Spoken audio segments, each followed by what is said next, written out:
அடக்கம். அதுவே ஆனைமுகமெனும் ஓங்கார விளக்கம். சுழலும் கோள்கள் அவன் சொல் கேட்கும். அவனை தொழுதால் போதும் நல்லதே நடக்கும். ஆனைமுகனை தொழுதால் நவக்கிரகங்களும் மகிழும்.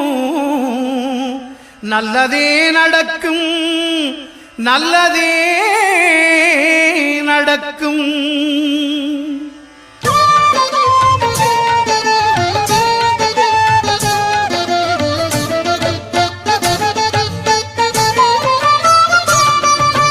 ஒன்பது கோளும் ஒன்றாய் காண அங்கு கற்பகம் என்னும் கடவுளின் மெய்யில். ஒன்பது கோளும் ஒன்றாய் காண அங்கு